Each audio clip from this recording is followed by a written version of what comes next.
Hey everyone, Matteo Fagan here with the ctwinereview.com, and I am at Total Wine and Spirits in Milford, the Death Star of the wine stores of Connecticut. This is a fantastic place, and of course I'm here with Matt Uva. How are you? You've seen him at Southington Wine and Spirits. He is now entrenched here at Total Wine and Spirits. We're going to do a store tour as well, but today we're talking, you know, I have to say though, we've done like these videos are all Pinot Noir, all Pinot Noir, but they kind of, I don't know, I love lots of different wines, so you're going to see more wines, but for now, we're going to go back to Pinot Noir, and with a really interesting Pinot Noir, Cloak and Dagger. Matt here was actually wine consultant on this project, and it's coming from a fantastic property. There's a lot of technical cool things because you can't technically call it Pinot Noir, and we'll let you tell the story. Sure. I'll open this, and while you tell the good people the story of as you can see here, Cloak and Dagger declassified red wine. So a lot of you may know that 2008 was a fantastic vintage out west, especially in Oregon, but also in California. And what we're seeing is 2009 was a great follow-up year. The problem with 2009 was too much fruit, and that can actually is not desirable if you're a high-end winery, because less yields means more extraction in your fruit. It also means a higher price point. So what we saw with 2009 was, as much as they would cut back the bud break, they'd go out into the vineyard the next day and there would be more. And you're trying to reduce those yields, but you can't keep up with the fact that the weather's so great, it's just pumping out grapes. Turns out the extraction of the grapes is spot on. So you don't have that problem, but now you have the problem of how do you get $50 a bottle? How do you get $60 a bottle for your juice if you're making 15,000 cases? So what we have, one of my favorites and arguably one of the greatest Pinot Noir producers in America, is Williams Selyem. And Williams Selyem, this is their East Side Road neighbors vineyard from the Russian River Valley. They've got a little property down. Hang on, time out. This is like, how much is this? Because this is pricey stuff too. One of the best prices in the state. One of the best prices online at $99.99 on the shelf.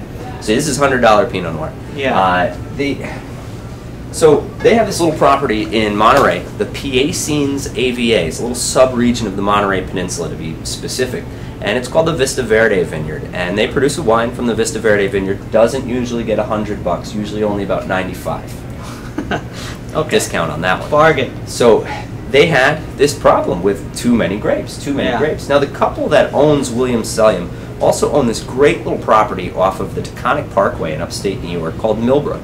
Millbrook does arguably a really great little Pinot Noir for about 15 bucks. If you can find it, you definitely got to try it, because it changed the way I felt about traditional varietals in the Northeast. Really impressive stuff.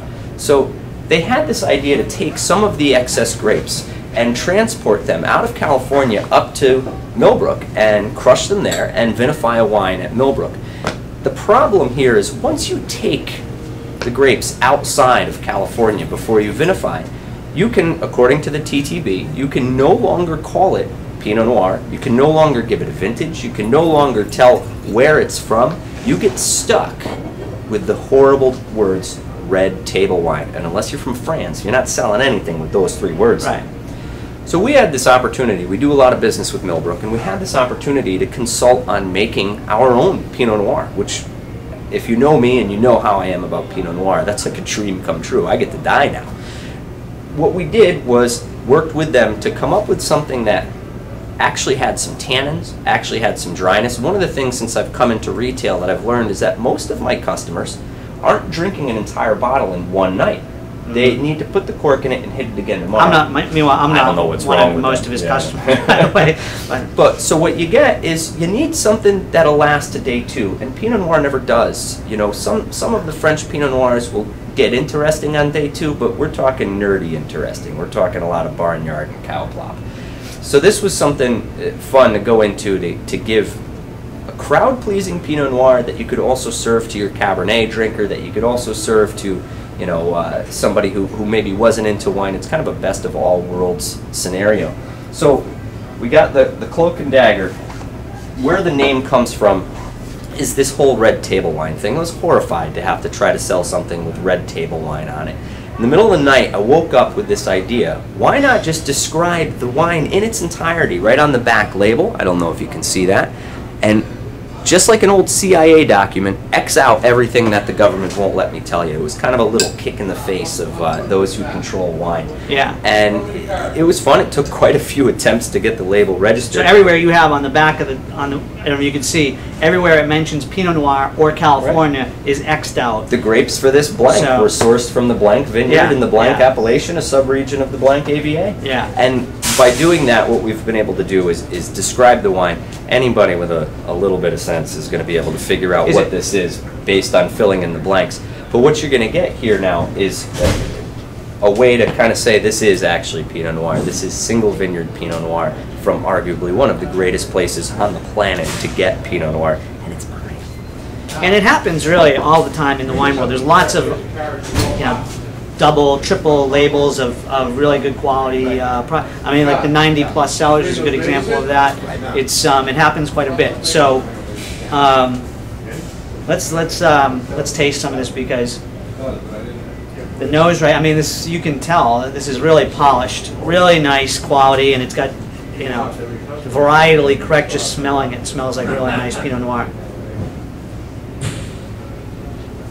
One of my favorite things was Matteo was involved in a tasting with some rosés, and I got to come in right at the end of Camp Rouget, and the winemaker from there was there. And kind of as a goof, we poured him the Cloak and Dagger just to see what he thought. I've been pouring it for my customers and not telling them that, hey, this is my project or anything like that.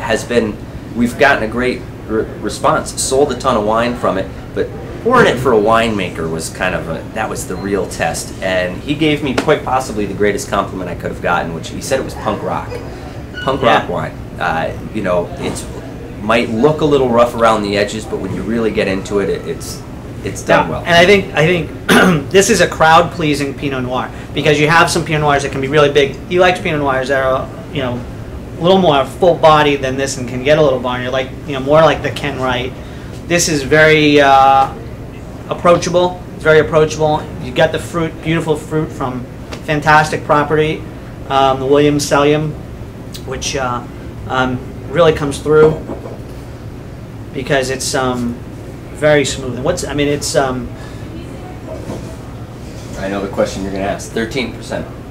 So I'm not. This is. I mean, this is still Burgundian in style, but you definitely are getting a little bit of California, no doubt. I would pair this with. I'll tell you something. You know what I had, which is fantastic. I got this cured duck breast. Oh my God, cured duck breast with this would be fantastic. Or duck. Thinking it would be a really nice pairing. I was going to pair it with Dim Lights and a Barry White record. Okay.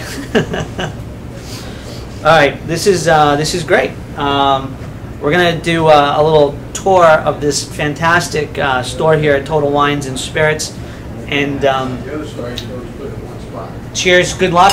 This is fantastic. Cloak and Dagger. You can only find this at Total Wine and Spirits or at Southington Wine and Spirits in Southington, Milford or Southington. $16.99 a bottle. Again, remember we said $95 to $100 juice here. $16.99 a bottle. We forgot the most important part. This is $16.99 a bottle. Matteo mentioned that, you know, different wines sometimes will show up under different labels, and Millbrook has taken the rest of the barrels that we didn't purchase, have released it under a different name, and I found it on one of these internet wine clubs that I belong to, and they offered me my juice for $29.99 a bottle. So even at their discount, you're getting a discount off of it. Cloak and Dagger.